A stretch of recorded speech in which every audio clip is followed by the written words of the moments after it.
Kalau kita ngomongin ke si X ya, ini yang menariknya sebenarnya ngomonginnya customer sebelum experience-nya. Jadi customer itu apa?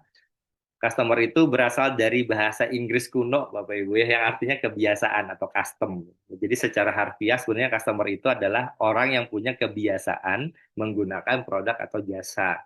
Dan dia memiliki satu alasan. Kenapa saya harus memilih produk Bapak Ibu ya dibanding saya gitu. Kenapa?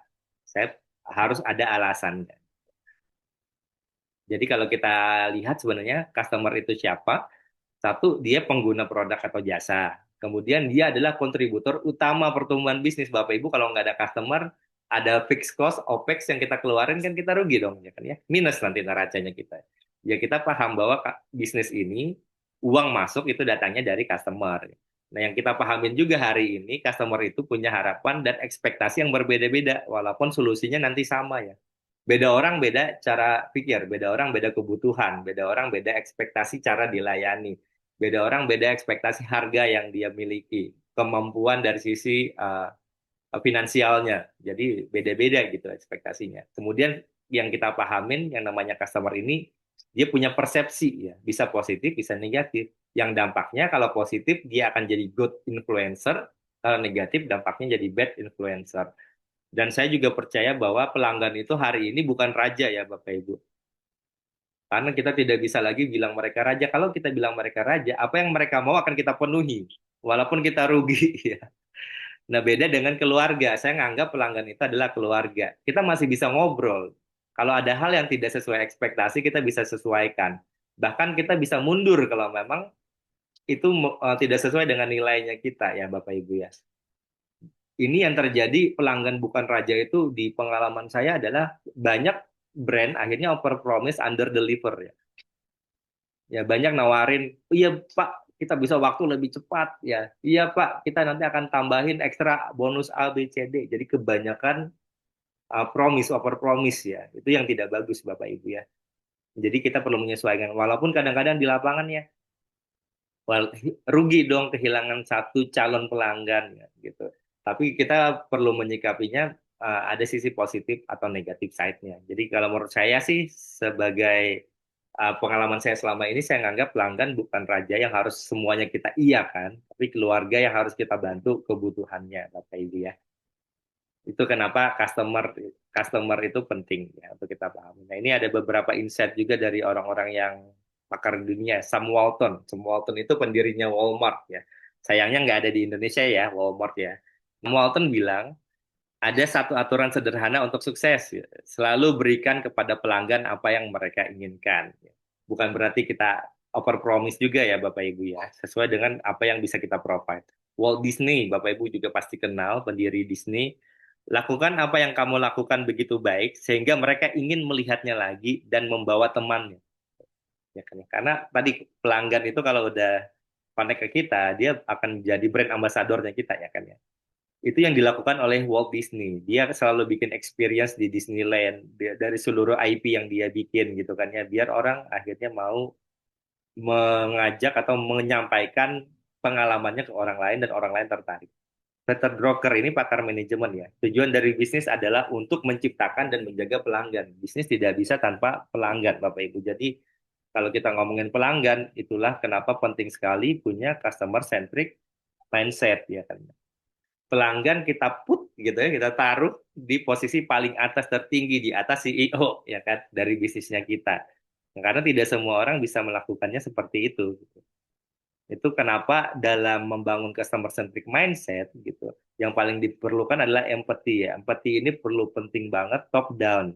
Jangan bilang frontliner kita doang disuruh punya empathy, tim sales atau tim yang ada di frontline yang berhadapan dengan pelanggan ya. Empathy juga diperlukan oleh Bapak Ibu yang berada di semua unit ya dari top down, dari top manajemen bahkan head level di semua unit. Orang general affair kalau tidak punya empathy ketika ada permasalahan ya, misalkan general affair-nya tugasnya adalah memperbaiki outlet yang rusak gitu. Kalau tidak punya empathy, dia tidak mikirin customer dan ternyata dia ada masalah dengan vendor, dia akan nungguin. Tapi kalau dia punya empati, dia akan cari solusi alternatif ya kan, bagaimana caranya menyelesaikan masalah. Orang finance kalau nggak punya empati ya, misalkan ada proses pembayaran dan sebagainya, dia akan ngomonginnya SLA terus gitu kan. Padahal misalkan ada hal yang penting. Kalau misalkan kita bisa mempercepat proses, akan ada peningkatan di kepuasan misalkan. Apalagi di top manajemen, apalagi orang-orang yang berhadapan langsung dengan customer ya Bapak Ibu ya. Marketing kalau nggak punya empati gitu kan, asal-asalan nanti beriklannya, tembak aja gitu semuanya. Atau mungkin ada interaksi-interaksi yang tidak relate gitu dengan kebutuhan dari pelanggan kita, tidak relate dengan problem, dengan pain point yang dialamin oleh pelanggan-pelanggan atau calon dari pelanggan kita gitu Bapak Ibu. Jadi yang penting juga adalah untuk membangun customer centric mindset adalah kita ya harus riset ya, personalisasi, kita tentukan segmennya kita apa, positioning dari brand kita apa, perilaku dari customer kita seperti apa. Jadi tidak bisa disamakan gitu ya. Nah, kemudian juga yang paling penting sebenarnya leadership ya. Jadi at the end nanti top down Bapak Ibu, customer centric itu tidak bisa dibangun dari satu dua hari ya, tapi harus membangun budaya. Makanya kepemimpinan tantangannya tentu di high level ya Bapak Ibu ya, bagaimana bisa konsisten mendeliver value untuk bisa selalu konsisten share visinya ke tim yang ada di bawah. Dan Bapak Ibu yang berada di level middle management lebih sulit lagi ya kan. Ini kepemimpinan plus komitmen gitu ya. Kadang-kadang ada aja godaannya melakukan berbagai macam cara nih biar salesnya naik ya, biar cepat tercapai targetnya, tapi ternyata dengan cara yang tidak baik, dengan cara yang menipu dan lain sebagainya. Jadi customer centric mindset ini sebenarnya mindset yang harus kita miliki. Orientasinya ke pelanggan. Ketika saya mendesain sebuah aplikasi gitu ya, kenapa UI-nya seperti ini? Karena pelanggan akan lebih mudah memahami misalkan flow-nya, ya kan? Terus kenapa harus setelah step button ini kemudian ke page ini gitu? Oh, oke, karena ini secara user experience mereka akan jauh lebih mudah proses pembayarannya. Bahkan tadi saya diskusi dengan salah satu teman saya, Mas Dika, dia bilang bank itu sebegitu memikirkannya Bapak Ibu. Keluarnya saat kita tarik tarik tunai ya di mesin ATM, lebih baik uang dulu keluar atau kartu ATM dulu keluar gitu kan. Itu kalau nggak customer centric ya.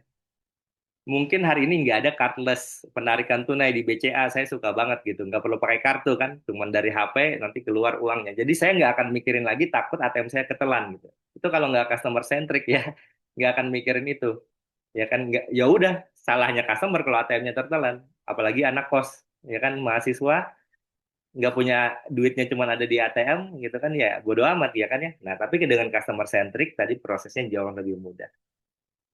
Itulah kenapa di customer centric untuk semua orang yang ada di organisasi itu sangat-sangat penting Bapak Ibu.